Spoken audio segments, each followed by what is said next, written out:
Olá, eu sou o pastor Roberto Rodrigues. Estou aqui com mais uma mensagem da palavra do Senhor. E dessa vez nós vamos estar tratando de um assunto extremamente importante. É um tema bastante recorrente no meio cristão e mais do que isso, é uma situação em que exige-se o conhecimento e o esclarecimento. Nós vamos fazer a leitura através do Evangelho de Lucas. Evangelho de Lucas, que vamos estar nos baseando nessa palavra Lucas, capítulo 22, dos versículos 7 ao 20. E nós vamos falar sobre o verdadeiro significado da Páscoa, trazendo para vocês todas as informações. E como eu sempre deixo, você vai tirar as suas próprias conclusões. Primeiramente, você precisa ter em mente que quando Jesus instituiu a ceia, e ele celebrou a última Páscoa, a Páscoa judaica, e estabeleceu a Páscoa cristã. Então a gente precisa entender que ele foi introduzindo várias coisas que são ritos que até hoje permanecem na vida dos hebreus, né? Os judeus em Israel fazem isso, e também os judeus que estão alinhados, né, mesmo fora de Israel, que estão alinhados com os ensinamentos de Moisés. Então diz lá o versículo 7. Chegou o dia da festa dos pães asmos, em que importava comemorar a Páscoa. Pães asmos, em hebraico, matzah, né? O dia de matzah, de acordo com a tradição judaico-cristã. Os israelitas fizeram pão asmo antes da fuga do Antigo Egito. O pão asmo, o pão sem fermento, né, o hametz, é prato obrigatório na festa do Pessah, a Páscoa judaica. Palavra, nós vamos falar já sobre o significado dessa palavra. Festa que também se chama Hag HaMatzot. Esse Hag HaMatzot, ou Festa dos Pães Asmos, é o primeiro dia do período da festa. Comemorar aqui que ele diz era necessário sacrificar, isto é, matar o cordeiro pascual, isto é, o cordeiro que seria comido na Páscoa. Esse dia era o 13º dia de Nisan, ou Nissan, o primeiro mês do calendário judaico, que equivale a março e abril do calendário adotado no Ocidente. O povo da Galileia celebrava a Páscoa na noite de quinta-feira, de modo que os cordeiros eram mortos na tarde desse dia. Páscoa, a palavra aqui, a palavra hebraica é Pesach, que vem da palavra grega Pasca, né, de origem aramaica, Pasca, que significa passar por cima. É uma referência ao anjo da morte que passou por cima das casas cujos umbrais foram marcados com sangue de cordeiro, antes de Israel sair do Egito. Páscoa, então, era o cordeiro que os israelitas matavam e comiam no primeiro dia do mês de Nissan, o primeiro mês do ano deles, do calendário deles, né? O janeiro dos hebreus, vamos dizer assim, né? Equivalente a eles, né? Que no nosso calendário não é janeiro, por isso que lá a comemoração do ano novo não é em janeiro. E conforme está bem anotou o evangelista Marcos, no capítulo 14, versículo 12. Jesus, pois, enviou Pedro e João, dizendo, ide preparar-nos a Páscoa para que a comamos. Pedro e João, apenas Lucas identifica os dois apóstolos, né? Preparativos. Não era uma tarefa simples. Eles precisavam levar o cordeiro pascal para ser sacrificado e fazer os preparativos para uma refeição para 13 pessoas, o Senhor Jesus e os 12. Aqui é o seder, né, que significa pedido. É uma refeição feita na semana do Pessah. Consistia em, semana da Páscoa, consistia em quatro fatos, ou quatro ações. Primeiro, sacrificar o cordeiro do templo. Segundo, assar o cordeiro. Terceiro, preparar a sala para a ceia. Quarto, preparar ainda vários pratos secundários, que seriam complemento, como se faz a culinária, por exemplo, no Ocidente. Contudo, acertos preliminares para isso, aparentemente, já haviam sido feitos pessoalmente por Jesus, e o proprietário do cenáculo estava cuidando de muitos dos detalhes para eles. O versículo 9 diz, e lhes perguntaram, onde queres que a preparemos? Pedro e João eram galileus e precisavam de orientação quanto a onde deveriam ir a Jerusalém, quer dizer, porque sabiam no seu território, e em outro precisavam entender o que estava acontecendo. E nesta hora adiantada, haveria poucos lugares livres, a despeito da tradicional disposição dos jerusalemitas, né, os habitantes de Jerusalém, se tornar disponíveis acomodações sem nada cobrarem. Os brasileiros podem ter copiado deles ou deixar tudo para a última hora. Isso aqui é só um comentário mais jocoso, né? No versículo 10. Então lhes explicou Jesus: ao entrardes na cidade, encontrareis um homem com um cântaro de água. Seguiu até a casa em que ele entrar. Cântaro aqui traduz a palavra grega keramaion, ou keramion. Jarro, pote ou vaso de barro, um cântaro, né? Era uma circunstância incomum um homem carregar um cântaro de água.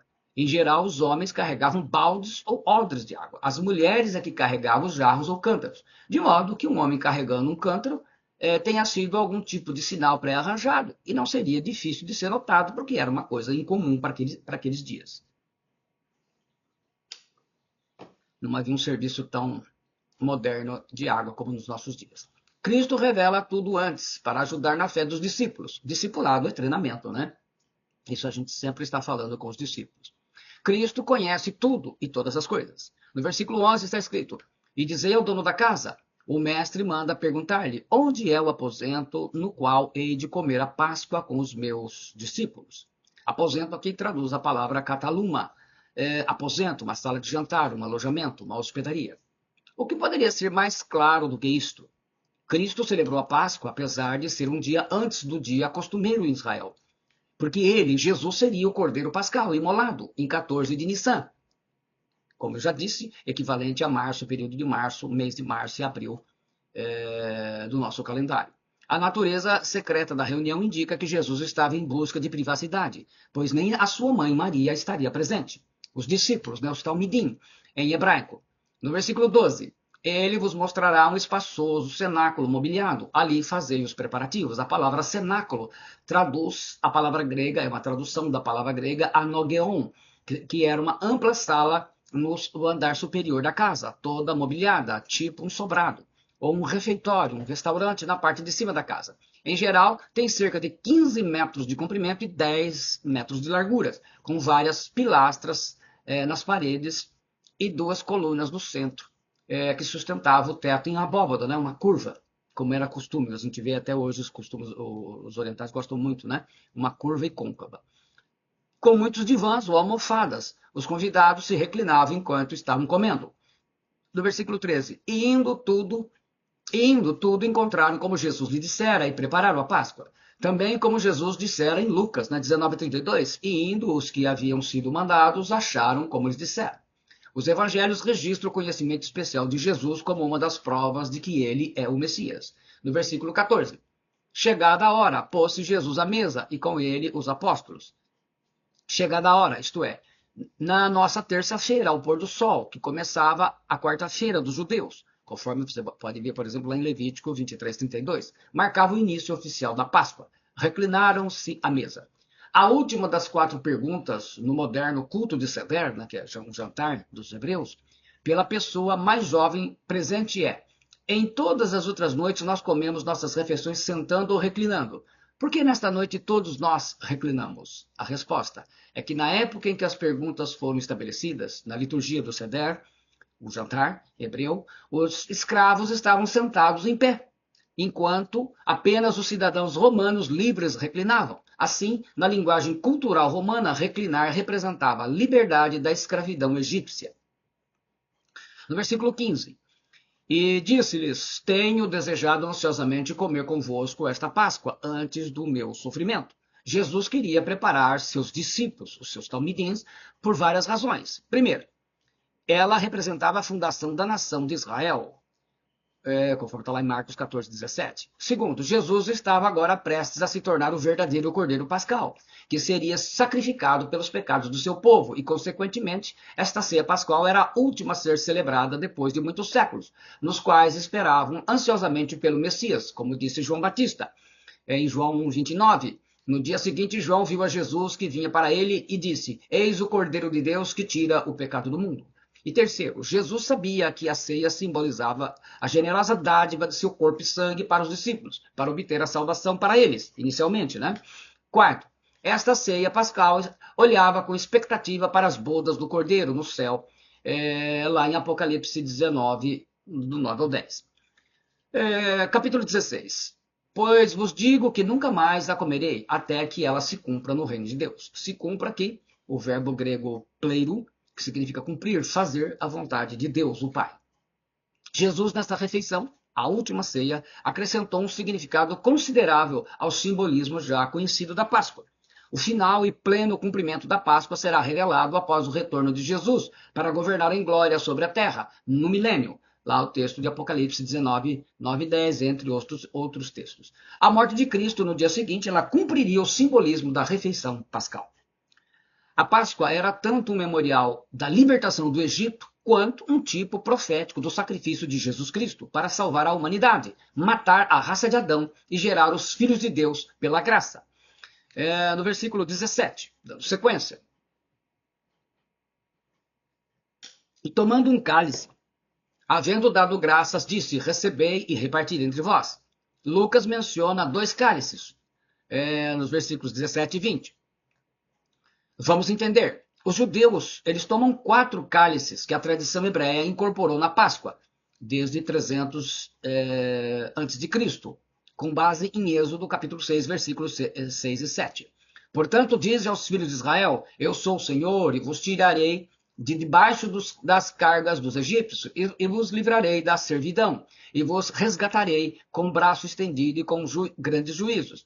E eu vos tomarei por meu povo, e serei vosso Deus, e sabereis que eu sou o Senhor vosso Deus, que vos tiro de debaixo das cargas dos egípcios. O primeiro cálice simboliza a santificação, do hebraico kadosh, né, onde aparece lá o verbo, vos separarei, né, vos tirarei para uso exclusivo para Deus. Então, o significado da palavra santificação, ou santidade, para uso exclusivo de Deus. E os cristãos têm uma grande dificuldade de entender isso nos nossos dias, porque essa palavra ela foi incorporada no Novo Testamento e não perdeu o seu significado. Uma vez que você se tornou salvo, filho de Deus, você é consagrado a Deus, não é? O segundo cálice é o cálice das pragas. Eu vos livrarei da servidão. Deus livrou Israel do Egito.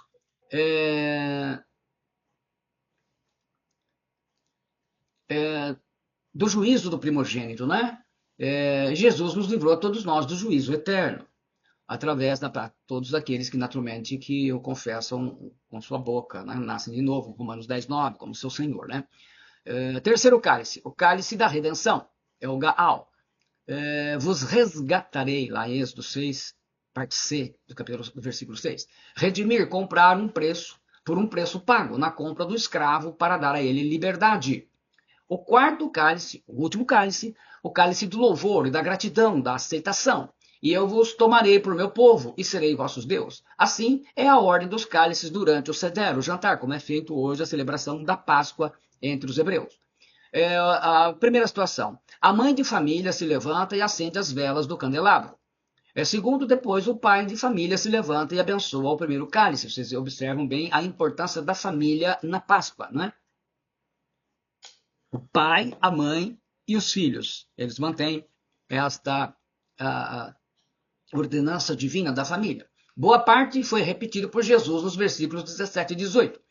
No terceiro passo, o pai vai abençoar o segundo cálice, que eles chamam de Haggadah, do hebraico, né, transliterado Haggadah, que significa narração. É o texto utilizado para os serviços da noite, do Pessach, na Páscoa, com a leitura da história. É o momento em que o líder da família vai explicar como a Páscoa aconteceu, na noite fatídica. O sangue do cordeiro é comido inteiro, ervas amargas. Ninguém toma nada nesse momento. Nesse momento, as crianças são inseridas na Páscoa. As crianças não ficam numa escola bíblica separada dos pais na hora do culto. Por isso que os hebreus, desde pequeno, têm um conhecimento muito grande das Escrituras, né, do Antigo Testamento. No caso dos judeus, que ainda não se converteram a Cristo. As crianças têm o direito de fazer até 4 perguntas sobre a Páscoa. Eles inserem as crianças desde o início, né? E as perguntas que são feitas têm que cobrir pelo menos 3 dos 4 elementos da Páscoa. O sacrifício do cordeiro e o sangue no umbral e nas portas para os hebreus serem poupados. Segundo, as ervas amargas para se lembrarem dos 430 anos que sofreram trabalhando como escravos no Egito. E o pão sem fermento, que significa sem pecado. Daí vem a palavra... podemos completar. A palavra Páscoa vem de Pessach, a palavra hebraica que significa passar por cima. Esta palavra no final do Haggadah, que o líder conta a história que responde às perguntas das crianças. Então, de Pessah vem para Páscoa, no grego, onde está em Lucas, e daí veio para, transliterado para o português, Páscoa. No final do Haggadah, que o líder conta a história e responde às perguntas das crianças. O líder se levanta e convida a todos para que cantem a primeira parte do Hallel. O Hallel é o louvor, né, em hebraico, tirado dos Salmos 113 e 114, que é o Hallel egípcio, que é da época, né, remonta aí a história dos hebreus no Egito. Os judeus louvam a Deus e cantam, e aí depois todos os presentes tomam o segundo cálice e se alegram por Deus os terem libertado das pragas do Egito, e principalmente da 10ª praga, a morte dos filhos mais velhos, né, a morte dos primogênitos. É nesse momento do Haggadah, narração, né, que Jesus explica o que Lucas escreveu no versículo 19. É nesse momento que Jesus explica aos seus 12 discípulos, os talmidins, discípulos em hebraico, né, a palavra talmidins, que a Páscoa não é somente a libertação de Israel do Egito, agora ela está ganhando um novo significado. Ele fala lá, um cálice, o poterion em grego, cálice, copo com pé para certas bebidas. Jesus aqui profere uma bará ou bará, que é bênção sobre o cálice, que é algo parecido com isso aqui. Baruch atah Adonai, Eloheinu melech haolam, borei pri hagefen, que a tradução é: bendito és tu, Adonai, nosso Deus, Rei do Universo, Criador do fruto da vida, oração típica dos hebreus. Havendo dado graças, o verbo grego eucaristio, ser grato, sentir gratidão, dar graças, agradecer. É daqui que vem a palavra eucaristia, né? Ação de graças. No versículo 18, pois vos digo que de agora em diante não mais beberei do fruto da videira até que venha o reino de Deus. Fruto, traduz a palavra geinemá. Geinemá, aquilo que nasceu, os frutos da terra, fruto da vide, da videira, a uva. Aqui não há nenhuma prova de que ele era o vinho fermentado e intoxicante com álcool, porque não aparece a palavra grega oinos, que é a palavra para vinho, né? O vinho alcoólico. Vinho nos textos que falam sobre a ceia do Senhor. Não há nenhum texto dos evangelhos, ou mesmo Paulo falando em 1 Coríntios, que use a palavra oinos para a ceia. Além disso, ele era chamado de vinho enquanto permanecia no cacho de uva, conforme nós lemos lá no texto de Isaías 65:8. Assim diz o Senhor, como quando o vinho novo é encontrado no cacho de uvas, e alguém diz, não o destrua, para uma bênção ele existe. Assim farei eu por amor de meus servos, para que eu não possa destruí-los todos. E no versículo 19, versículo que eu citei há pouco, né? E tomando um pão, tendo dado graças, o partiu e lhes deu, dizendo isto. Isto é o meu corpo oferecido por vós, fazei isto em memória de mim. Na Páscoa, Israel retira todo o fermento de restaurantes, mercados, padarias, etc. Guarda um fermento no armário com pano preto. O produto mais vendido na Páscoa ocidental é o chocolate, chamado ovos de Páscoa. Na receita do ovo de Páscoa tem fermento, e é o contrário do que ensina a palavra de Deus. Seria uma estratégia do diabo? Bom, sobre isso é importante nós esclarecermos o seguinte. Como eu gosto de história, a gente precisa pesquisar, né? Uma festividade que deveria ser o lembrete solene da ressurreição de nosso Senhor Jesus Cristo, ela foi adulterada e corrompida pelo consumismo moderno e pelas antigas influências pagãs, mergulhadas em práticas idólatras e rituais de ocultismo. De acordo com o Dr. Tony Nugent, professor de teologia e estudos religiosos na Universidade de Seattle e ministro presbiteriano, uma dessas influências remonta à lenda suméria, né? Dos sumérios, de Tammuz, chamada de Tammuz, que aparece lá em Ezequiel 8:14, por exemplo. E sua esposa Inanna, essa Inanna, ou também conhecida como Ishtar, que é um dos muitos nomes do principado Astarote. Astarote é adorada como deusa, não só na Babilônia, como em diversos lugares, incluindo Jerusalém, onde o templo construído em seu nome foi posteriormente substituído pela Igreja do Santo Sepulcro.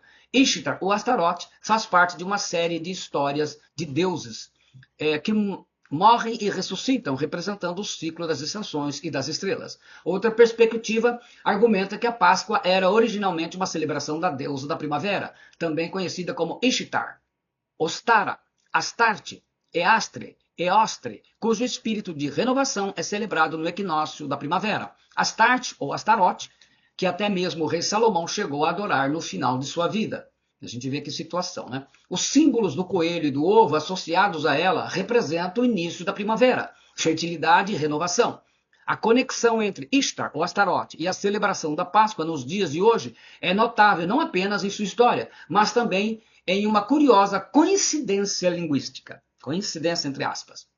O termo Easter, usado para denominar a Páscoa em inglês, tem as mesmas raízes etimológicas de Eastle, um dos nomes de Ishtar, ou Astarote. Essa ligação evidencia ainda mais a influência pagã sobre a celebração moderna da Páscoa. Infelizmente não tem jeito. Porque Astarote é um dos principais principados dos quais o apóstolo Paulo fala em Efésios 6,12. Sobre o principado, se você quiser se aprofundar no assunto, eu tenho 8 vídeos publicados como Efésios 6,12, ação dos principados. Né? Entre eles aparece Astarote, né? A Bíblia está cheia deles, narra que aparece tanto no Antigo como no Novo Testamento. Alguns mudam, mas Astarote muda muito o nome, né? Um dos que mais muda o nome. Os principados são os responsáveis por manterem vivas as festas pagãs, sincretizadas com o cristianismo e as festas populares entre as nações, né? Eles são os chamados deuses das nações, como é dito no Antigo Testamento. Baal mantém vivo, por exemplo, o carnaval, ou festa de Baal, Carnebaal. Astarote introduziu os ovos de Páscoa, chocolate com fermento, para anular a Páscoa sem fermento, e o coelhinho da Páscoa para fazer esquecer o cordeiro da Páscoa, o cordeiro de Deus, que é Jesus Cristo. Por que o coelho? Porque no passado os antigos acreditavam que o coelho era hermafrodita, possuindo órgãos masculino e feminino, como são, por exemplo, a lesma, lombrigos, caracóis, por exemplo. Hoje sabemos que isso não é verdade. Na Europa, a introdução dos ovos de Páscoa e do coelho da Páscoa vem da cultura pagã antiga, incluindo os germânicos e celtas, em adoração à deusa germânica Eóstria, né? Como eu já falei, que era também adorada, foi no passado adorada com o nome de Astarote. E depois ela foi para os Estados Unidos, e aí espalhou para o mundo e não teve jeito. O coelho da Páscoa é chamado Osterreis, uma lebre que na mitologia põe ovos coloridos e os esconde para as crianças encontrarem. E aí, posso comer ovos de Páscoa? Bom, a resposta é simples. Sim, podemos comer ovos de chocolate. O que não podemos é ensinar mentiras às nossas crianças, porque coelhinho da Páscoa e ovos de Páscoa são uma grande e estratégica mentira demoníaca. Então, não existe coelhinho da Páscoa e não existe ovos da Páscoa. É ovos de chocolate e a gente come porque gosta de chocolate. Quem gosta, né? Tem gente que não gosta. Na Páscoa judaica, há 3, continuando aqui o tema, na Páscoa, isso aqui foi só um parênteses para ilustrar o que aconteceu ao longo dos séculos, né? Com a paganização da festa da Páscoa. Continuando, na Páscoa judaica há 3 pães, um em cima do outro, com os nomes de Abraão, Isaque e Jacó. Qual desses pães, 3 pães, Jesus pega? Resposta, Jesus pega o pão de Isaque, que foi oferecido a Deus por Abraão no Monte Moriá, porque Isaque é a tipologia de Jesus no Antigo Testamento. No versículo 19, e tomando um pão, tendo dado graças, o partiu. O pão de Isaque é partido ao meio. O pão de Isaque fica com 2 partes. Nunca fica a metade certinha, né? Quando parte o pão. O pedaço menor é colocado sobre a mesa. Essa matzá quebrada é chamada de pão da aflição ou pão da pobreza. O pedaço maior é enrolado e escondido num pano e é chamado de aficomã, literalmente deserto, e vem de uma palavra grega que significa sobremesa. É escondida para ser encontrada essa parte maior, né, pelas crianças mais tarde e ser comida por todos como o último alimento da refeição. A parte menor do pão é que fica com Jesus. E aí Jesus diz, isto é o meu corpo oferecido por vós, fazei isto em memória de mim. E cada pedacinho é entregue aos presentes. As pessoas vão lendo a história da salvação do Egito, das pragas, a libertação da nação de Israel. Não é o ovo de Páscoa, é o cordeiro da Páscoa, que é Jesus Cristo. Quando termina a parte dos primogênitos, quando Israel é libertado, então os judeus podem comer o cordeiro com seus acompanhantes. Ficou guardada a parte maior, como eu disse anteriormente, o aficomã, chamada de aficomã. A primeira vinda é o pão da aflição, tanto do Egito como que Jesus veio sofrer por todos nós, pecadores. A segunda vinda é o aficomã, a parte guardada escondida. É a segunda vinda de Jesus, a volta dele que nós estamos aguardando ansiosamente. O aficomã é o líder, quem o esconde de todos, né? No caso ali, geralmente o pai, ou se tem alguma autoridade maior. Porque é a melhor parte da história. Quando Jesus voltar para nos levar com ele, aleluia. É a última coisa que convidados comem, como uma sobremesa, aficomã. Não podem ser concluídos um seder de Páscoa sem o ficomã. Os rabinos de Israel ensinam isso claramente. Para que o gosto que fique seja o paladar do aficomã nos lábios dos convidados, como a sobremesa. O chefe da casa chama as crianças que têm coração ensinável, inocente no começo. As crianças acompanham os mestres, os rabinos, né? A criança é como uma folha de papel em branco, né? Você vai preencher. Foi isso que Jesus ensinou quando ele disse lá em Marcos 10:15. Na verdade, eu vos digo, quem não receber o reino de Deus como uma criancinha não entrará nele. Então tem que estar com o coração aberto, papel em branco, para que Deus escreva as suas leis em suas mentes e corações. Todos aqueles que têm o coração como de uma criança, ensinável, que pode se ensinar. E o chefe da casa, então, ele dá a missão para as crianças encontrarem o aficomã. O aficomã ele simboliza a volta de Jesus. Os 3 pães da Páscoa simbolizam Abraão, a parte humana da aliança, Jacó representa Israel, Isaac é um tipo de Cristo. Israel porque Jesus era judeu, né? Jesus veio aqui como judeu, Maria, mãe dele, era judia. E mesmo José, pai adotivo, era judeu também. Semelhantemente, depois de cear, tomou o cálice, dizendo: Este é o cálice da nova aliança, no meu sangue, derramado em favor de vós. Semelhantemente, depois de cear, tomou o cálice. Jesus pega o terceiro cálice, dos 4 cálices da Páscoa, como eu já estou aqui no decorrer da mensagem ensinando. O primeiro cálice da santificação, o Kadosh, vos separarei, vos tirarei, lembra que eu expliquei? O segundo cálice das pragas, eu vos livrarei da servidão. O terceiro cálice da redenção, o Gaal, corresponde a Êxodo 6:6, e vos resgatarei. O quarto cálice, do louvor, da gratidão ou da aceitação, e eu vos tomarei por meu povo, e serei o vosso Deus. Jesus usou o terceiro cálice da Páscoa, chamado de cálice da redenção, a qual redime Israel da escravidão do Egito, para inaugurar, aleluia, a nova aliança, redime a todos os humanos da escravidão do pecado, e nós vamos chamá-la depois de graça, né? Este é o cálice da nova aliança. A nova aliança é mencionada no Tanar, em Jeremias 31, 30, 33, famoso texto de Jeremias. Eis aí vem dias, diz o Senhor, em que firmarei nova aliança com a casa de Israel e com a casa de Judá, não conforme a aliança que fiz com seus pais, no dia em que os tomei pela mão, para os tirar da terra do Egito. Porquanto eles anularam a minha aliança, e não obstante eu os haver desposado, diz o Senhor. Porque esta é a aliança que firmarei com a casa de Israel, depois daqueles dias, diz o Senhor. Na mente lhes imprimirei as minhas leis, também no coração las inscreverei. E serei o seu Deus, e eles serão o meu povo. A nova aliança renova e restaura o que a aliança de Moisés prometeu ao povo judeu. Jesus se identifica como o Cordeiro de Deus, é a Páscoa. Para que haja um cordeiro morto, alguém teve que matar. E nesse momento Jesus introduz a traição de Judas. Lucas 22, 21, 22. Mas eis que a mão do que me trai está comigo à mesa. E na verdade o Filho do Homem vai conforme o que está determinado. Mas ai daquele homem por quem ele é traído. E o restante nós sabemos da história. E Jesus explica que a Páscoa judaica apontava para ele. Era uma sombra. Mas a realidade é Jesus.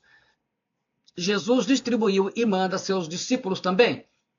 Versículo 17. Tomando um cálice e havendo dado graças, disse: recebei e reparti entre vós. A gente sempre vê que Jesus mandando repartir, né? É sempre o dividir. E a gente normalmente vê com o espírito da Páscoa, a gente pensa sempre em nós, nos amigos, nas pessoas. Jesus distribui, reparte. Jesus diz que é o cálice da nova aliança ou do Novo Testamento. A palavra pode ser traduzida como aliança ou testamento. Na velha aliança, era o sangue de um cordeiro sem mancha, de um ano. Na nova aliança, o cordeiro é o Filho de Deus, o eu sou. No quarto cálice, é a segunda parte do Halel. O líder da mesa vai recitar uma parte do Salmo 115 a 118 e vai cantar, conforme a gente lê lá em Mateus 26, 30. E tendo cantado um hino, eles saíram para o Monte das Oliveiras. Essa aqui é a tradução da King James Fiel. No final do momento em que os judeus cantam o Salmo, aí então eles tomam o quarto cálice. E só então o seder, né, o jantar, termina. Eles celebram porque é a promessa de Deus, de que Israel é o povo de Deus, conforme Êxodo 6:7. A tradução da Torá hebraica em português diz: E vos tomarei por meu povo, e serei para vós Deus, e sabereis que eu sou o Eterno, vosso Deus, o que vos tirará das cargas do Egito. A gente, só entre parênteses aqui, os hebreus eles não usam a tradução como a gente usa, Senhor, ou algumas traduções de Jeová. Como o nome de Deus tem aquela questão, a gente tem até um vídeo explicando sobre isso. Veja bem, eles estão com essa língua há mais de 5.000 anos. E a pronúncia correta do nome de Deus, ela se perdeu, né? Ela foi conhecida apenas na geração de Moisés, mas por causa de ser prometido, ser proibido, né? Conforme o mandamento, eles perderam a pronúncia. Então, eles em reverência, eles trocam a pena quando estão escrevendo, com pena de ouro, e eles escrevem o Eterno, ou Adonai. A igreja não substitui Israel no plano de Deus. E é muito claro, né? O apóstolo Paulo esclarece muito isso. Não vos torneis causa de tropeço, nem para judeus, nem para gentios, nem tampouco para a igreja de Deus. Israel é Israel, a igreja é a igreja, e Deus tem o seu propósito com ambos. Os cristãos celebram a libertação da humanidade, a raça de Adão, do pecado e de Satanás, e da condenação, né? A nossa redenção, assim como os hebreus celebram a Pessach, a Páscoa, da libertação do Egito. Para eles tem um significado, para nós tem outro, porque eles não aceitaram ainda Jesus, só vão aceitar isso no final da grande tribulação. Os cristãos devem celebrar Cristo, o Cordeiro Pascal, que nos deu a libertação do império de Satanás. Paulo escreve de forma brilhante em 1 Coríntios 5:7: lançai fora o velho fermento, para que sejais nova massa, como sois, de fato, sem fermento, pois também Cristo, nosso Cordeiro Pascal, foi imolado, na tradução da Revista Atualizada. A Corrigida Fiel traduz: alimpai-vos, pois, do fermento velho, para que sejais uma nova massa, assim como estáis sem fermento, porque Cristo, nossa Páscoa, foi sacrificado por nós. Cristo, nossa Páscoa. Aleluia. Jesus é o pão sem fermento e o Cordeiro Pascal sacrificado em nosso lugar. E aí vem a refeição. Os judeus não comem ovos, ervas amargas e uma série de alimentos que foram incorporados. Eles vão comer, na verdade, né? Os judeus vão comer ovos, ervas amargas, não ovo de Páscoa, como se chama aqui, né? Que é ovo de chocolate. Eu já disse que até ovo de Páscoa é uma terminologia que a gente não deveria usar. Mas eles comem os ovos, ervas amargas e uma série de alimentos que foram incorporados pela tradição judaica. Então a tradução depois ela foi incorporando elementos para dar vamos dizer assim, um sentido maior, mais importante para a Páscoa hebraica. Aí vem os momentos de agradecer e dar graças. O líder se levanta e toma o terceiro cálice, o cálice da redenção. Dentro do ceder, o jantar é uma ordem. Ninguém come mais nada. O líder serve o terceiro cálice e todo mundo oferece um para o outro. Eles tomam o terceiro cálice, redenção versus remissão. Jesus pagou o preço de sangue por nós. E depois de cear, Jesus reinterpreta e explica que ele é o verdadeiro Cordeiro. Repetindo lá João 1,29, no dia seguinte João viu a Jesus, que vinha para ele e disse: eis o Cordeiro de Deus que tira o pecado do mundo. E fim de papo, acabou, não tem outra. Um detalhe importante em Mateus 26:30. E tendo cantado um hino, saíram para o Monte das Oliveiras. Jesus tomou o terceiro cálice e cantou o próprio Hallel. Mas Jesus não tomou o quarto cálice, o do louvor. Por quê? A resposta: o quarto cálice era do louvor, do júbilo, da alegria. E aquela noite, véspera da sua horrenda e violenta morte na cruz, não era noite de júbilo ou de alegria. Naquela noite, Jesus foi entregue por nós, pecadores. Jesus sairia dali e suportaria todo o nosso pecado sobre si. Jesus iria suar sangue. Hematidrose, né? Hematidrose. Microvasos que estouram por causa da pressão. Vocês imaginam, né? Jesus prometeu que tomará o quarto cálice quando voltar. Era aquela frase, né? Bendito é o que vem em nome do Senhor. Baruch rabá beshem Adonai. Nós, os cristãos que formos arrebatados, tomaremos o quarto cálice nas bodas do Cordeiro. Apocalipse 19:9. E ele disse, me escreve: abençoados são aqueles que são chamados à ceia das bodas do Cordeiro. E disse-me: estas são as verdadeiras palavras de Deus. Jesus prometeu que o quarto cálice será tomado no reino de Deus. E para encerrar, Jesus, clamando outra vez com grande voz, rendeu o espírito. E eis que o véu do templo se rasgou em dois, de alto a baixo, e tremeu a terra. E fenderam-se as pedras. Mateus 27, 50, 51. O véu era uma cortina que separava o lugar santo do Santo dos Santos, onde ficava a Arca da Aliança. O véu tinha 18 metros de altura, conforme 1 Reis 6:2. 12 centímetros de espessura, segundo Flávio Josefo, historiador hebreu. Esse grosso véu era feito de material azul, roxo e escarlate, vermelho muito vivo e de linho fino torcido. Cavalos puxando dos dois lados não podiam parti-lo. O véu se rasgou de alto a baixo. Por quê? Resposta. Primeira resposta. Um pai, quando perdia seu filho amado, rasgava suas vestes em lamentação, pela grande dor, pela perda do seu filho. Sendo rasgado de alto a baixo, mostra que não foi um homem que o cortou, mas sim Deus, o Pai, lamentando a dor pela morte de seu filho amado, Jesus, o Filho de Deus. Versículo Mateus 27, 54 registra. E o centurião e os que com ele guardavam a Jesus, vendo o terremoto e as coisas que haviam sucedido, tiveram um grande temor e disseram, verdadeiramente este era o Filho de Deus. A resposta 2. Quando Jesus morreu, o véu rasgou e Deus saiu daquele lugar para nunca mais habitar em um templo feito por mãos humanas, né? Atos 17, 24. Nem nos montes, nem em Jerusalém, como Jesus explicou para a mulher samaritana. Não está mais dentro de uma casa, não está mais dentro do templo de Salomão, que nem existe mais, né? Os falsos, e por aí afora, não está mais em lugar nenhum assim. Agora Deus habita em nós pelo seu Espírito Santo, conforme ele diz, e o Espírito da verdade, que o mundo não pode receber, porque não o vê, nem o conhece, mas vós o conheceis, porque ele habita convosco e estará em vós. Jesus respondeu e disse-lhe, se alguém me ama, ele guardará as minhas palavras, e meu Pai o amará, e iremos a ele, e faremos nossa morada nele. João 14, versículos 17 e 23, na King James Fiel. A resposta 3. Significa que o caminho para o Santo dos Santos estava aberto para todas as pessoas, não somente para os judeus, mas agora também para nós gentios, em todos os tempos, tanto aos judeus quanto aos gentios. Está lá, Efésios 2,14, a tradução da Almeida Corrigida Fiel, porque ele é a nossa paz, o qual de ambos os povos fez um, e derrubando a parede de separação que estava no meio, agora não existe mais. Em Efésios 3,6 ele diz, a saber, que os gentios são co-herdeiros e de um mesmo corpo, e participantes da promessa em Cristo pelo Evangelho. E a gente ainda pode ler mais ainda os textos que Paulo escreve em Gálatas. Pois todos vós sois filhos de Deus, mediante a fé em Cristo Jesus. Porque todos quanto fostes batizados em Cristo Jesus, vos revestistes. Dessarte, não pode haver judeu nem grego, nem escravo, nem liberto, nem homem nem mulher, porque todos vós sois um em Cristo Jesus. E se sois de Cristo, também sois descendentes de Abraão e herdeiros segundo a promessa. Coisa linda, maravilhosa, extraordinária. Resposta 4. De uma certa forma, o véu era um símbolo de Cristo, como sendo o único caminho para o Pai. Aí, João 14, 6. Eu tenho um vídeo em que eu explico isso e mostro com detalhes. Tendo, pois, irmãos, ousadia para entrar no santuário pelo sangue de Jesus, pelo novo e vivo caminho que ele nos consagrou pelo véu, isto é, pela sua carne. E João 14, 6, disse-lhe Jesus, eu sou o caminho e a verdade e a vida. Ninguém vem ao Pai senão por mim. Aleluia. Muito bem, chegamos ao final. Espero que você tenha gostado, espero que você tenha entendido.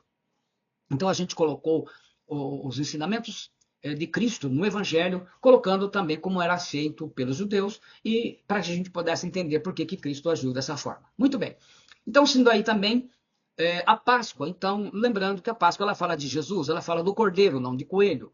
E a essência da fé nos leva a eliminar esses elementos que vieram do paganismo dentro da nossa vida cristã. Então, a gente não deve ensinar as crianças sobre ovos de Páscoa e coelhinho da Páscoa. Isso é uma grande mentira maligna que entraram. Ora, ovos de chocolate, a gente come ovos de chocolate como qualquer outro chocolate, como qualquer outro doce, como qualquer outra coisa. O que a gente tem que ter em mente é que não foi um coelhinho, mas o Cordeiro de Deus é Jesus Cristo, o seu Filho, o meu Senhor. É a Ele toda a honra e toda a glória, para a glória do Pai, do Filho e do Espírito Santo. Eu sou o pastor Alberto Rodrigues, espero que você tenha gostado. Se você gostou, deixa aí o seu gostei, nos ajude. E também deixe um comentário para edificação dos irmãos, para edificação de todas as pessoas que vão ler, assistir a mensagem deste vídeo. E compartilhe. Compartilhe com as pessoas, ilustre, ensine, leve para todos, em nome do Senhor Jesus Cristo. Amém. Deus te abençoe. Obrigado.